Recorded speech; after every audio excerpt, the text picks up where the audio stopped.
एक बार की बात है, एक गरीब आदमी था और वह भीख मांगा करता था। एक दिन भीख मांगते हुए अर्जुन के पास पहुंच गया। तब अर्जुन ने उसे एक मणि दान में दी और वह मणि दान में लेकर बहुत खुश हुआ। तभी उसे प्यास लग रही थी। वह पानी ढूंढने के लिए इधर उधर घूमने लगा। अंत में जाकर उसे एक सरोवर दिखाई दिया और जैसे ही वह सरोवर में पानी पीने के लिए झुका, वह मणि उसकी जेब में से निकलकर सरोवर में गिर पड़ी और वह फिर से गरीब हो गया। फिर दोबारा अर्जुन के पास पहुंचा और उसने सारी बात बताई कि वह मणि तो पानी में गिर गई। तब अर्जुन ने कहा, तेरे भाग्य में गरीब होना ही लिखा है और तूने जैसे कर्म किए हैं वह इसमें मैं कुछ नहीं कर सकता। तब वह भिखारी वहां से दुखी होकर चला गया और चलते चलते उसे रास्ते में एक मछुआरा दिखाई दिया। उसी सरोवर के पास मछुआरा वह मछलियां पकड़ रहा था और एक मछली तड़प रही थी। तब उसे भिखारी को दया आ गई। वह उसे वापस पानी छोड़ देने के लिए उसने कहा कि यह मछली मुझे दे दो। मछुआरे ने कहा, यह मछली मैं तुम्हें दे तो दूंगा, पर तुम्हें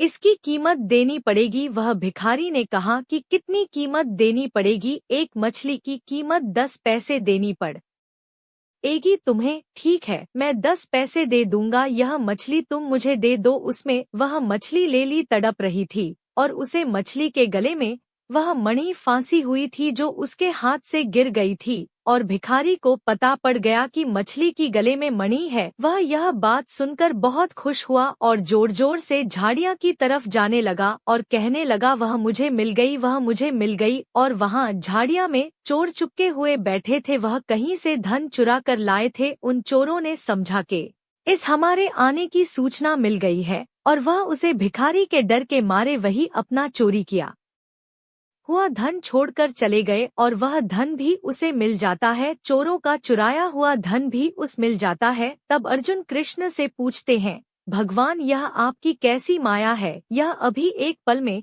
तो गरीब था, दूसरी ही पल में अमीर हो गया। तब भगवान कृष्ण कहते हैं कि जब यह तुमसे धन मांग के ले गया था तब यह अपने बारे में सोच रहा था, पर जैसे ही यह गरीब हुआ तो इसने उसे मछली के बारे में सोचा। तड़प रही थी। और जो व्यक्ति दूसरों के बारे में सोचता है या दूसरे की भलाई करने की सोचता है तो हम उसे धनधान्य से मालामाल कर देता हूँ।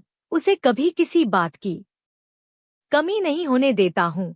जो दूसरों के हित की सोचेगा मैं उसके लिए सदा खड़ा रहूंगा और मेरी कृपा उसे पर सदा रहेगी। दोस्तों, वीडियो अच्छी लगी हो तो एक लाइक करें और वीडियो को सब्सक्राइब अवश्य करें। धन्यवाद दोस्तों।